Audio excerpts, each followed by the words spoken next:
dia, boa tarde, boa noite. Eu sou a Madame Sem Filtro, mais sem filtro do que Madame. E eu vou contar para vocês algumas histórias, porque a gente está chegando na época das festas e vamos espantar a tristeza e vamos dar risada juntos, que é a melhor coisa que a gente faz. Vai ser uma data muito difícil, pelo menos para mim, sem meu pai. Então, vou contar um pouco das coisas que me aconteceram, que são bastante engraçadas. Eu nasci no Rio, cresci em Brasília, casei, fui para São Paulo e depois fui para Curitiba. Quando eu cheguei em Curitiba, a gente foi morar num apartamento. E uns 2 meses mais ou menos, eu falei, poxa, a gente tá numa cidade que é bem menor do que as que eu vivia. Falei, por que não a gente ir morar numa casa? Tá, então vamos morar numa casa, uma cidade tranquila. E aí eu achei a casa, assim, perfeita. Eu sou uma pessoa que gosta muito de bicho, gosto muito de planta. Eu nasci para morar numa cidade do interior, bem pequenininha, perto do mar. Mas deixa quieto. E aí eu achei a casa. A casa era uma graça. Era uma casa de 3 quartos. Tinha o portão principal, que você entrava com o carro, e não tinha, você só entrava com o carro pela casa, não tinha um portão de pedestre, era um portão eletrônico, você abria e entrava. E a casa tinha frutíferas, tinha maracujá, tinha amora, tinha uva, tinha ameixeira, tinha tanta fruta, abacaxi, olha só, tinha um paredão de hortênsia, tinha laranja, tinha limão, tinha tangerina. Era assim o lugar perfeito. Era um manjão enorme com maracujá. Era assim, era a coisa mais linda. Eu realmente estava no lugar certo para mim. Aí o que eu fiz? Peitei, falei, não, vamos alugar. Ele falou assim, não, pô, essa casa tá fechada há muito tempo, isso vai dar problema. Não, que vai dar problema? Nada, tá, beleza. Nos mudamos em outubro para lá, início do verão. Eu lembro porque foi no dia do meu aniversário. E aí, nos mudamos e eu fui lá fazer a mudança, toda animada. A casa tinha uma sala relativamente pequena e escura, que eu acho que eu nunca entrei lá. Uma cozinha grande com um canto, eu não lembro o nome disso, mas tem um nome, esse canto que tem a mesa as cadeiras ficam em L, é uma bancada, um sofá em L. Tinha forno a lenha, a geladeira ficava em cima de um altinho assim. Era um lugar realmente perfeito e tinha telefone, que na época não era uma coisa tão comum. Beleza, alugamos uma casa, nos mudamos, adotamos uma pastora belga, estávamos felizes, né? E aí, assim, poucos dias depois da mudança, me liga minha ajudante. Glaucia, cortaram a água. Eu, o quê? Cortaram a água. Aí eu liguei para a imobiliária, falei, olha, foram lá em casa e cortaram a água. Tem que resolver isso. Aí a menina ligou, depois me ligou, falou, olha, paga a conta que depois você desconta no aluguel.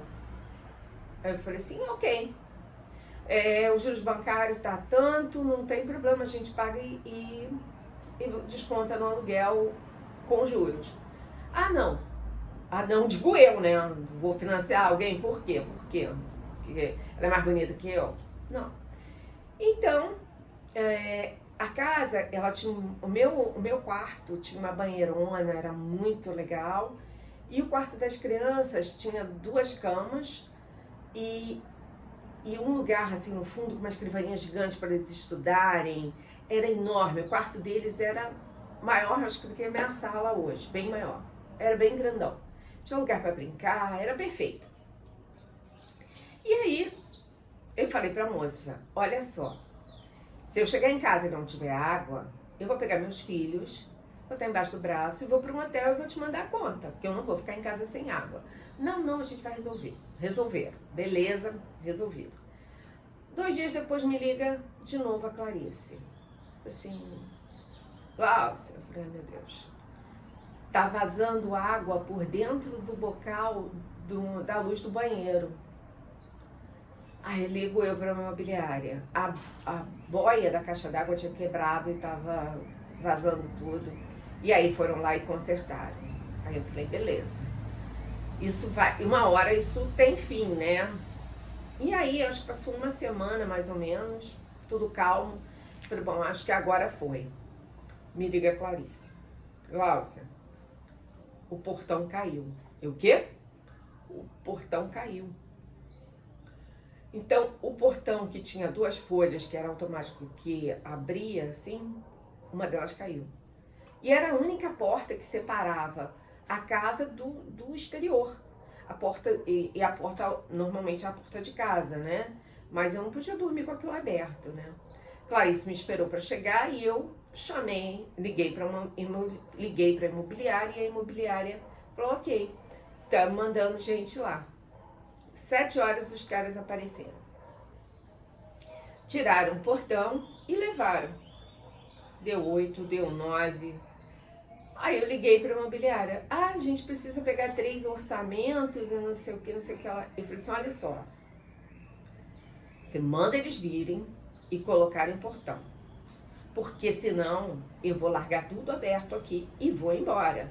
E vou te mandar a conta se sumir alguma coisa. Sei que 11 horas eles terminaram de colocar o portão. Curitiba tinha uma coisa muito maravilhosa que é o clima, né? É clima de geladeira. Verão, inverno, não tem... tá sempre frio, pelo menos pra mim tava. Eu me lembro que um dia eu tava indo pra casa e aí eu abri um pouco o vidro do carro e aí senti um arzinho. Eu falei, até que hoje não tá ruim. Tava 16 graus. Aí eu falei, gente, eu tô surtando. E foi passando o tempo, a casa lá, a gente vivendo bem, tranquilo. E aí iniciou-se o verão. Choveu que Deus deu. O que aconteceu?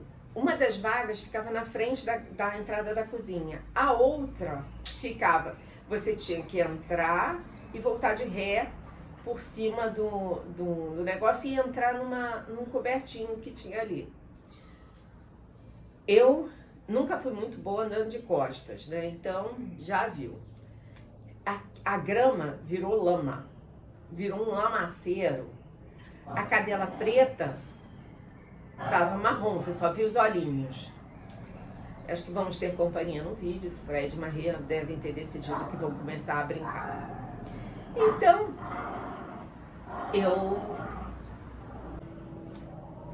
como eu ia dizendo, quando fomos brutalmente interrompidos por Fred e Maria, começou a temporada de chuva.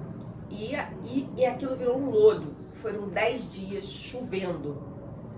Eu falei, meu Deus do céu, a casa que era um paraíso virou um caos. E a gente adotou também uma boxer.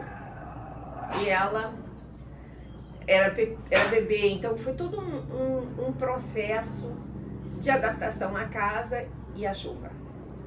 Eu me lembro que depois de 10 dias fez sol. Eu saí correndo da minha sala no trabalho e fui pro sol. Ninguém entendeu nada, né? Aí as meninas que eu trabalhava na escola dos meus filhos e as meninas que trabalhavam na recepção se assustaram, né? Porque quando eu vi o sol entrando pela janela, eu falei, não, preciso pegar sol, eu tô quase louca aqui dentro. E aí veio o verão propriamente dito, as chuvas, os temporais. E um dos temporais caiu um raio próximo à casa. O portão eletrônico abriu e as 2 cachorras fugiram. Sorte, graças a Deus, que o vizinho do lado acolheu elas. Em frente à casa, nossa casa tinha apenas um terreno baldio. Não tinha nada, não era nem fechado. Era o meu maior medo à noite por conta dessa parte deserta, né? Quem vem de cidade grande tem medo. Quem vem do Rio de Janeiro, então, mais medo ainda. Não que Curitiba seja uma cidade pequena. É uma cidade mais, acho que mais humana, porque 8 milhões de habitantes é uma coisa insana. Insana, a cidade não aguenta mais tanta gente. Mas voltando ao que eu estava contando, a gente consertou o portão e tal, e falamos, bom, vambora, né? E aí um dia, um fim de semana, a gente estava fazendo um churrasco e começou a chover. E começou a chover. E choveu, um temporal. E a água começou a subir. A água começou a subir e não escorria, não escoava. Aquilo ali virou, assim, uma coisa só de água. E a gente que estava na edícula, a edícula tinha isso mais ou menos de altura pro piso, pro gramado. Começou a entrar água na edícula. Aí a gente suspendeu máquinas de lavar, freezer, tudo que a gente podia, a gente foi botando para cima. Chegou uma hora que no gramado a gente tinha água no joelho. Eu tenho até fotos disso, eu vou ver se eu encontro para botar. Um casal de amigos muito queridos estava lá e foi uma mão na roda. A água não entrou em casa porque o terreno era assim. E eu só fui ver depois, só fui entender depois o que estava acontecendo. Nesse dia, eu realmente falei, não, realmente não dá.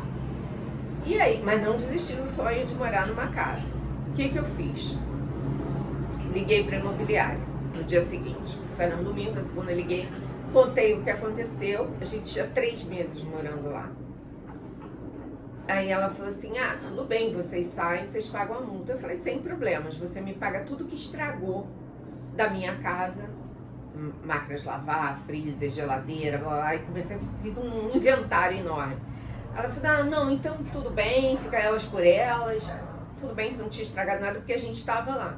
Se a gente não tivesse, a gente tinha perdido algumas coisas por conta da maravilhosa experiência de viver uma inundação. E aí eu fui procurar uma outra casa e achei uma casa num condomínio no Virgínia, onde eu conheci muita gente bacana mesmo. A casa era muito legal, não tinha a banheirona, mas tinha uma lareira. E a gente foi vendo, com a medida do tempo, que a coisa ia... algumas noites eram muito frias e a gente ligou o aquecedor. Você vê, eu mudei em outubro, eu acho que essa mudança para lá foi em fevereiro, por aí. Já estava frio e o verão não tinha nem acabado. E aí o que aconteceu? Nós ligamos os aquecedores e a fase o disjuntor desligou. E aí a gente foi, ele foi procurar, meu ex-marido foi procurar onde era a caixa de luz. Tinha acabado de mudar, a gente não tinha a menor noção. Eu falei assim, eu ouvi falando alguma coisa sobre luz do lado de fora. E ele foi lá de pijaminha, quando ele voltou, ele batendo que as luzes ainda não é lá fora. Era a caixa de verificação da Light e não de luz da gente, do disjuntor de casa. Então, foi uma aventura, mas foram dias muito felizes lá. E eu descobri uma coisa sobre morar em Curitiba em casa. O frio vem do chão. Cara, como era fria aquela casa. A gente acendia a lareira quase todo dia. Eu acho que eu queimei metade da floresta amazônica. Gente, brincadeira. Era madeira própria para isso. E assim, eu fui vivendo, a gente comprou um terreno, começou a fazer uma casa, nos mudamos de volta para o apartamento para poder construir a casa com um pouco mais de folga. E eu só pensava, cara, eu não quero morrer aqui, reumatismo, artrite, artrose, tudo isso aqui vai ser pior ainda. E parecia que eu estava adivinhando. Eu tenho uma autoimune que me garante uma artrite. Bom, gente, era isso. É uma história de confusão, mas eu era bastante feliz. E aí eu deixo para contar uma outra história para vocês em outro momento também, dessas aventuras curitibanas. Desejo a todos uma boa semana. Se você gostou do vídeo, dá um like aí para mim, se inscreve no canal e a gente se vê de novo domingo que vem.